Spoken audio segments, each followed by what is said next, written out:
اعوذ باللہ من الشیطان اللعین الرجیم بسم اللہ الرحمن الرحیم۔ ناظرین، ولادت باسعادت، ولادت پرمسرت امام علی ابن موسیٰ الرضا علیہ السلام کہ آپ تمام مومنین کی خدمت میں تہ دل سے تبریک و تہنیت پیش کرتے ہیں۔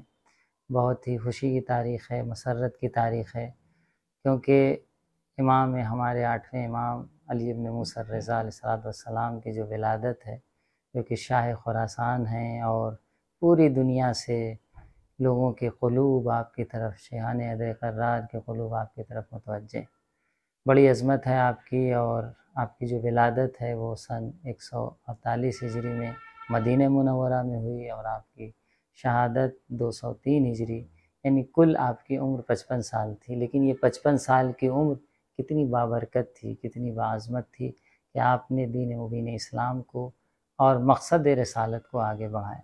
بہت سی احادیث آپ سے منقول ہیں، بہت سی خصوصیات آپ کے بارے میں نقل کی گئی ہے، اور آپ نے دین اسلام کو کیسے آگے بڑھایا اور مامون کی سیاست کا کیسے مقابلہ کیا کہ جو ظاہر میں آپ کو ولی عہد بنانا چاہتا تھا اور اہل بیت کے چہرے کو لوگوں کی نظر میں خراب کرنا چاہتا تھا کہ اہل بیت بھی دنیا پرست ہیں، لیکن امام نے بہت ہی سنجیدگی سے اور بہت ہی اپنی دیانت سے کام لیا اور مامون کو اپنے مقصد میں کامیاب نہیں ہونے دیا۔ امام رضا علیہ السلام کے القاب میں ایک لقب عالم آل محمد ہے۔ کیوں عالم آل محمد آپ کو کہا گیا؟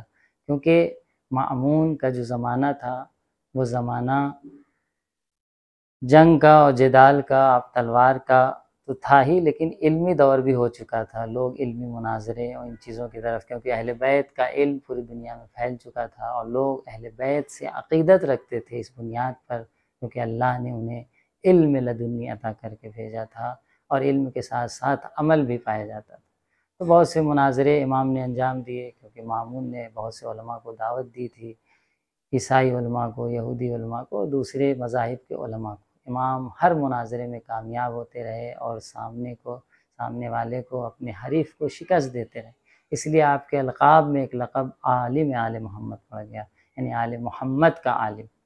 تو حقیقت امام معصوم وہ ہے جو وحی سے اور خدا کی طرف سے بھیجے ہوئے فرشتے سے وصل ہوتا ہے، اس لیے اگر کوئی چاہے کہ امام کو شکست دے دے یا امام کو کم دکھا سکے، ایسا ممکن نہیں ہے۔ امام نے اپنی زندگی میں بہت سے شاگرد بھی اور بہت سے اصحاب بھی تربیت کیے، اور آپ کی خصوصیات میں سے ایک خصوصیت یہ بھی نقل ہوتی ہے کہ آپ نے تمام ائمہ کے، آپ کو یعنی آپ کے بعد جو تمام ائمہ آئے ہیں، امام محمد تقی علیہ السلام، امام علی نقی علیہ السلام، امام عسکری علیہ السلام اور امام مہدی آخر الزمان علیہ السلام، سب کو ابن الرضا کہا جاتا تھا۔ ایسا کیوں تھا؟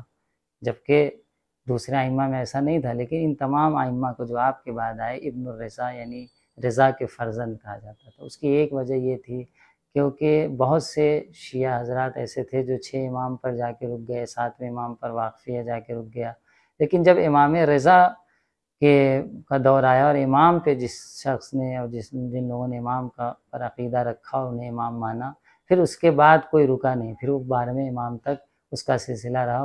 جس نے امام رضا کو امام مانا، اس نے آخری امام مہدی علیہ السلام تک بھی امام مانا، اس لیے آپ کو ابن الرضا بھی، آپ کی اولاد کو ابن الرضا بھی کہا گیا۔ اور حدیث و اقوال کے حوالے سے امام کی فرمائشات ہمارے لیے بہت کچھ ہیں جو سرچشمہ راہ ہیں، سرچشمہ ہدایت ہیں۔ ایک خوبصورت سی حدیث عزیزوں ہم آپ کے سامنے تلاوت کرتے ہیں کہ امام رضا علیہ السلام ہم سے کیا چاہتے ہیں۔ امام کیا ایک جملہ ہے، حدیث ہے کہ آپ نے فرمایا کہ رحم اللہ عبدا احیا امرنا، خدا اس بندے پر رحمت نازل کرے جو ہمارے امر کو زندہ کرتا ہے۔ راوی آ کے پوچھتا ہے مولا کیف یحیی امرکم، ہم آپ کے امر کو کیسے زندہ کریں گے؟ تو آپ نے فرمایا یتعلم علومنا ویعلمها الناس، ہمارے علوم کو سیکھے اور دوسروں کو سکھائے۔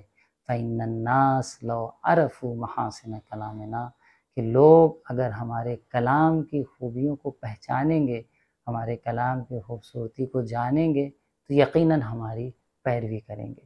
بے شک ہماری ذمہ داری ہے کہ امام کی ولادت کی خوشی منانے کے ساتھ ساتھ اور امام کی ولادت کی مبارکباد پیش کرنے کے ساتھ ساتھ امام کی اس فرمائش پر بھی عمل کریں۔ امام ہم سے یہی چاہتے ہیں کہ ہم تعلیمات اہل بیت کو، تعلیمات رسول اللہ کو، تعلیمات اسلام کو سیکھیں اور سیکھنے کے بعد دوسروں تک پہنچائیں۔ یقیناً شیعان حیدر کرار جہاں بھی ہیں اس ذمہ داری کو انجام دینے کی کوشش کرتے ہیں، لیکن پھر بھی خلا موجود ہے، ضرورت ہے خاص کر کے علماء، خاص کر کے طلاب علوم دین اور وہ لوگ جو دین کے راستے پر قدم اٹھائے ہوئے ہیں، وہ تعلیمات اہل بیت کو بہتر طریقے سے، صحیح طریقے سے سمجھنے کی انہیں ضرورت ہے، اور سمجھنے کے بعد لوگوں تک پہنچانے کی ضرورت ہے۔ جب اہل بیت کی حقیقی باتیں، حق باتیں لوگوں تک پہنچیں گی تو وہ خود بخود اہل بیت کی پیروی کرتے ہوئے نظر آئیں گے۔ آئیے ہم سب مل کے امام کے روضہ مقدس کی طرف سلام دیتے ہیں اور تمام مومنین کو تبریک و تہنیت پیش کرتے ہیں۔ السلام علیکم یا علی ابن موسیٰ الرضا علیہ السلام۔